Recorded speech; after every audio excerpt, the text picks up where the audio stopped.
Hi viewers, welcome to our channel. ప్రస్తుతం మనతో పాటు సీనియర్ జర్నలిస్ట్ దామ బాలా సార్ వారితో మాట్లాడాం.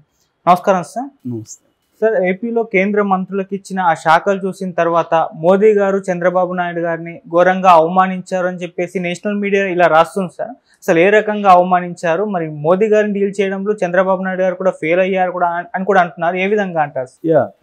మొన్న మోడీ క్యాబినెట్ అనౌన్స్ చేశారు. మొత్తం 71 మంది ఉన్నారు. ఇందులో క్యాబినెట్ ర్యాంక్ 30 శాఖలు ఉంటే సహాయ మంత్రులు 5, స్టేట్ 36, టోటల్గా 71. ఇందులో 11 మిత్రపక్షాలకు ఇచ్చారు. సో ఇందులో OC upper caste 25, OBC 27, SC 10, ST 5, ఇతరులు 5. ఇందులో ఒక ముస్లిం మంత్రి కూడా లేరు. ఇది కూడా చర్చనీయాంశమైంది. అయితే ఇప్పుడు ప్రధానంగా ఏంటంటే మంత్రులు ముఖ్యంగా తెలుగుదేశం ఇటు జేడీ ఈ రెండు ఆయనకు ఊతకర్రలాగా ప్రభుత్వానికి. ఈ రెండు లేకపోతే ప్రభుత్వం చాలా కష్టాల్లో అయితే పడుతుంది. కుప్పకూలిపోయే పరిస్థితి ఉండదు, కానీ ఖచ్చితంగా ఇబ్బందులు పడుతుంది. ఒక 5-6 మందిని లాగేసుకున్నా కూడా ఇండియా కూటమి కూలిపోయే పరిస్థితి ఉంటుంది. అంటే క్లియర్గా మోడీ చంద్రబాబు మీద, నితీష్ కుమార్ మీద ఆధారపడి కోయలేషన్ గవర్నమెంట్ నడపాలి. ఇది అందరికీ తెలుసు. సో అందరూ కూడా ఏమనుకున్నారంటే ఈసారి చంద్రబాబు 6 శాఖలు అడుగుతున్నాడు, 3 క్యాబినెట్, 3 సహాయ మంత్రులు కావచ్చు, లేదా స్టేట్ కావచ్చు, మొత్తం 6 శాఖలు అడుగుతున్నారు. ఈసారి కీలకమైన శాఖలు కూడా చంద్రబాబుకి ఇచ్చే అవకాశం ఉందని ఆంధ్ర రాష్ట్రాల్లో చర్చ జరిగింది. ఇదే విధంగా అక్కడ బీహార్లో కూడా జేడీకి సంబంధించి ఇదే విధంగా అక్కడ హిందీ మీడియా అంతా కూడా ఇదే చర్చ చేసింది. ఈసారి నితీష్ కుమార్ చాలా ముదురు, ఆయన ఈసారి రైల్వే శాఖ తీసుకోవచ్చు. ఎందుకంటే ఆయన వాజ్పేయి మంత్రివర్గంలో కూడా ఆయన రైల్వే శాఖ నిర్వహించాడు. కాబట్టి ఇప్పుడు కూడా ఆయన రైల్వే శాఖ వచ్చే అవకాశం ఉందని. ఇక్కడ కూడా మనవాళ్ళు కూడా జలవనరులు కావచ్చు, లేకపోతే వ్యవసాయం కావచ్చు, ఇటువంటి కొన్ని రాష్ట్రానికి ఉపయోగపడే విధంగా చంద్రబాబు డిమాండ్ చేస్తాడు. అట్లాగే స్పీకర్ పదవి కూడా చంద్రబాబు డిమాండ్ చేస్తున్నాడంట. ఈసారి స్పీకర్ కూడా, గతంలో కూడా స్పీకర్ ఉండింది మనకు, ఈసారి కూడా అడిగే అవకాశం ఉంది. అట్లాగే ఎన్డీఏ కన్వీనర్గా కూడా చంద్రబాబు ఉండబోతున్నాడంట. ఇలాంటి అనేక ఊహాగానాలు వచ్చాయి. కానీ ఫైనల్గా ఏమైంది, కంప్లీట్గా మోడీ తన బీజేపీ పట్టునే నిలుపుకున్నాడు. మొత్తం క్యాబినెట్లో తన బీజేపీ పట్టే ఉంది క్లియర్గా. సో 71లో కేవలం 11 మాత్రమే ఇచ్చి 60 మంత్రి పదవులు బీజేపీ దగ్గర పెట్టుకున్నాడు. అన్నిటికంటే ఇంపార్టెంట్ కీలకమైన శాఖలు, హోమ్ కానీ, రక్షణ కానీ, ఫారిన్ అఫైర్స్ కానీ, స్కిల్ డెవలప్మెంట్ కానీ, ఇటువంటి కీ శాఖలు, ఆర్థిక శాఖ కావచ్చు, ఇవన్నీ కూడా తన దగ్గర పెట్టుకున్నాడు. గతంలో ఎవరెవరికి ఇచ్చారో, రాజ్నాథ్ సింగ్ రక్షణ, అమిత్ షా హోము, నిర్మలా సీతారామన్ ఆర్థిక శాఖ, జయశంకర్ విదేశీ వ్యవహారాల శాఖ, ఇలాగా ప్రధానంగా ఇంతకుముందు ఎవరు ఉన్నాయో వాళ్ళని కంటిన్యూ చేసుకుంటూ వచ్చాడు. ఈవెన్ రైల్వే ఇవన్నీ కూడా వాళ్ళ దగ్గరికే వెళ్ళాయి. ఇటు జేడీయూకి ఏమీ లేదు, తెలుగుదేశానికి ఏమీ లేదు. సో తెలుగుదేశానికి 16 మంది ఉంటే ఓన్లీ 2కి మాత్రం మినిస్టర్లు ఇచ్చారు. అదే తమిళనాడులో ఒక్కరు కూడా ఎంపీ లేదు, అక్కడ 2కి ఇచ్చుకున్నారు బీజేపీకి. కేరళలో 2కి ఇచ్చారు, ఒకే ఒక ఎంపీ అక్కడ ఉండేది. సో అట్లా చాలా రాష్ట్రాల్లో కూడా ఒకరిద్దరున్నా కూడా వాళ్ళకి అక్కడ ఎక్కువ ఇచ్చుకున్నారు. అంటే ఒక లాజికల్ క్రైటీరియా అనేది ఏమి కనిపించలేదు. ఇంతకుముందు ఏమన్నారంటే 4 ఒక మంత్రి పదవి ఇస్తారు అని చెప్పారు. ఆ రకంగా రావాలంటే 4 మంత్రి పదవులు వచ్చి ఉండాలి తెలుగుదేశానికి, కానీ 2కే పరిమితం చేశారు. అదే 3 బీజేపీ వాళ్ళు ఉంటే ఆంధ్రప్రదేశ్లో 1కి మంత్రి పదవి వచ్చింది.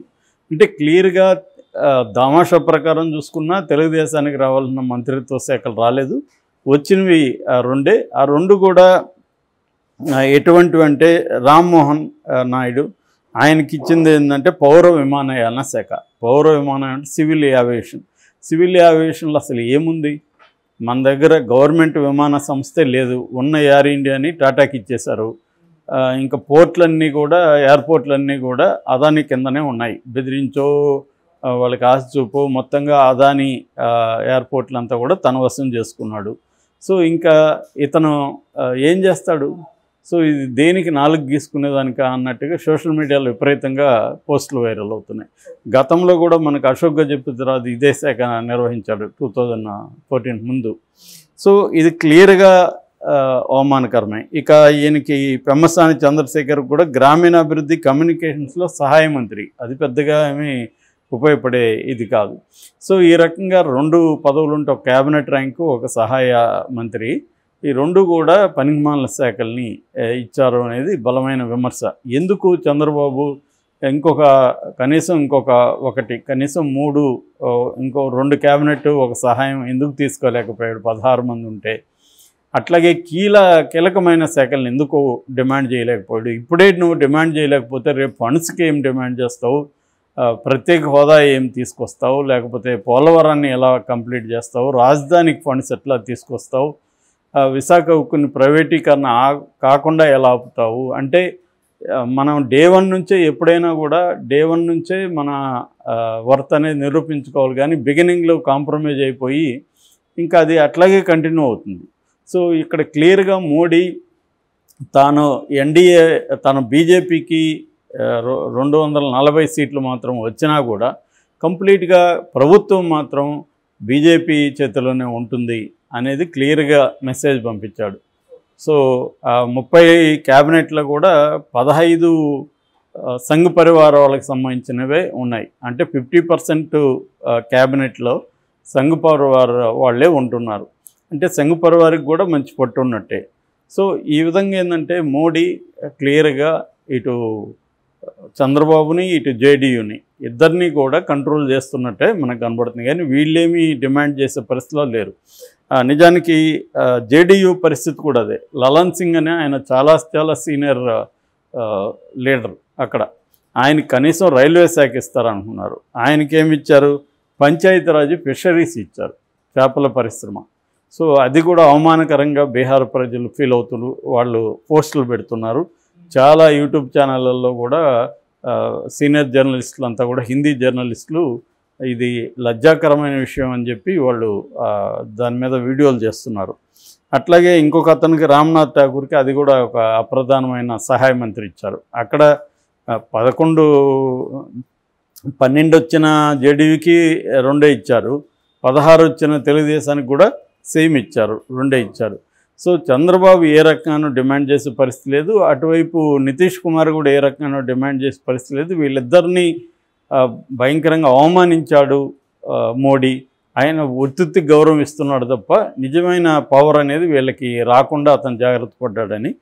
మిగతా శాఖలు కూడా జేడీఎస్, హెచ్ఏఎం, ఎస్హెచ్ఎస్ అంటే శివసేన, అప్నాదళ్ళు, ఆర్ఎల్డి, ఎల్జేపీ, ఆర్పిఐ వీళ్ళందరికీ కలిసి ఒక్కొక్కటి ఇచ్చాడు, ఒక్కొక్కటి అందరికీ. జేడీఎస్ అంటే కుమారస్వామికి పెద్ద భారీ పరిశ్రమల శాఖ, అది కూడా పనికిమాలదని చాలామంది చెప్తున్నారు. అంటే మిత్రపక్షాలకన్నీ ఏవో పనికిమాలిన శాఖలు ఇచ్చినానంటే ఇచ్చి సహాయ మంత్రులు అంటే ఫైనల్గా వాళ్ళ కంట్రోల్లోనే వీళ్ళు పనిచేయాల్సి ఉంటుంది. ఇప్పుడు మనం ఇంతకుముందు ఇక్కడ కిషన్ రెడ్డి చేశాడు. ఆయన అసలు మంత్రిగా ఉన్నాడా లేదా కూడా ఎవరికి తెలియదు. ఆయన తెలంగాణకి ఏం చేశాడు అనేది విపరీతంగా విమర్శలు ఎదుర్కొన్నాడు. సో క్లియర్గా ఏంటంటే వాళ్ళకి ఇప్పుడు కూడా ఆయనకి బొగ్గు గనులు ఇచ్చారు, కిషన్ రెడ్డికి, బండికేమో సహాయ మంత్రిగా ఇచ్చారు. సో క్లియర్గా తెలుగు రాష్ట్రాల్లో కూడా ఎవరికేమీ ప్రామినెంట్ శాఖలేమీ లేదు. ఇటు మిత్రపక్షాలకు కూడా ఎవరికి ప్రామినెంట్ శాఖలు ఇవ్వాలి. సో ఆ రకంగా ఇప్పుడు చంద్రబాబుకి ఢిల్లీలో ఇది పెద్ద అవమానంగా ఫీల్ అవుతున్నారు. ఈవెన్ లోకేష్ కూడా కోపంగా ఉన్నాడని చెప్తున్నారు. ఈయన గట్టిగా అడగట్లేదని. చాలామంది బయట మాట్లాడే తెలుగుదేశం వాళ్ళు ఏంటంటే చంద్రబాబుతో ఇదే ప్రాబ్లం, ఆయన గట్టిగా మాట్లాడలేడు, సరెండర్ అయిపోతారు ఆయన, అది తెలుసుకొని మోడీ క్లియర్గా ఆట ఆడిస్తున్నాడు. సో మోడీ ఏంటంటే గౌరవం ఇస్తున్నాడు చంద్రబాబుకి. ఇప్పుడు రేపు జరిగే ప్రమాణ స్వీకారంగా వస్తున్నాడు. కనీసం రేపు ఇక్కడికి వచ్చినప్పుడైనా, గతంలో కూడా వచ్చి ఆయన అదేదో అంటారు కదా, మట్టి నీళ్ళు ఇచ్చేసిపోయాడు. ఈసారైనా అమరావతిని నిర్మించడానికి ఫండ్స్ ఇస్తామనో, లేకపోతే ప్రత్యేక హోదా ఇస్తామనో, లేకపోతే పోలవరాన్ని ఈ టైం లోపల కంప్లీట్ చేయబోతున్నాం, ఏమైనా నిర్దిష్టమైన హామీలు ఇస్తారా, లేకపోతే అప్పుడులాగా మట్టి నీళ్ళు ఇచ్చేసి వెళ్ళిపోతారా అనేది కూడా ఇప్పుడు అందరూ చర్చించుకుంటున్నారు. సో ఏదేమైనా ఈ కంప్లీట్ ఈ మంత్రివర్గంలో మోడీ తన గ్రిప్పుని మళ్ళీ నిలుపుకున్నాడు, తన పాత మనుషుల్ని మళ్ళీ పెట్టుకున్నాడు. ఇప్పుడు కీలకమైన హోంశాఖ ఉంది, హోంశాఖ ద్వారానే కదా ప్రత్యర్థుల్ని వేధిస్తున్నారు. సో సిబిఐ కావచ్చు, ఈడీ కావచ్చు, వీళ్ళందరూ. కానీ ఆ శాఖ వాళ్ళే పెట్టుకున్నారు. ఆర్థిక శాఖలో కూడా ఈడీ వస్తుంది. ఫండ్స్ అంతా దాని నుంచే డిస్ట్రిబ్యూట్ అయ్యి, అది లేదు. రైల్వే లేదు, సో జలవనరులు లేదు. ఇట్లా ప్రధానమైన శాఖలు ఏవైతే ఉన్నాయో అవన్నీ మోడీ పెట్టుకొని, అది కూడా 60 శాఖలు బీజేపీనే పెట్టుకొని వీళ్ళకేదో అట్లా విధిల్చినట్టుగా కనబడుతుంది. సో ఈ రకంగా చూసుకున్నప్పుడు ఆంధ్రప్రదేశ్ నుంచి ఎక్కువ ఆశించడం అత్యాశ అవుతుందేమో అనేది అనిపిస్తుంది. జగన్కి అక్కడ అప్పుడు ఏమీ లేదు, గవర్నమెంట్లో లేడు. తర్వాత వాళ్ళకి అబ్సల్యూట్ బీజేపీకి మెజార్టీ ఉంది కాబట్టి అడిగే పరిస్థితి లేదు, ఏదైనా అడుక్కోవాలన్న పరిస్థితి ఉంది. ఇప్పుడు చంద్రబాబుకి డిమాండ్ చేసే పరిస్థితి ఉంది, తను లేకపోతే అక్కడ ఇబ్బంది ఉంది. అయినా కూడా ఏమి డిమాండ్ చేసినట్టు ఇప్పటికైతే ఏమీ రాలేదు. ఏదో పనికి మాలిన 2 శాఖలు వచ్చాయి. మరి నెక్స్ట్ ఏం జరుగుతుందనేది చూడాలి.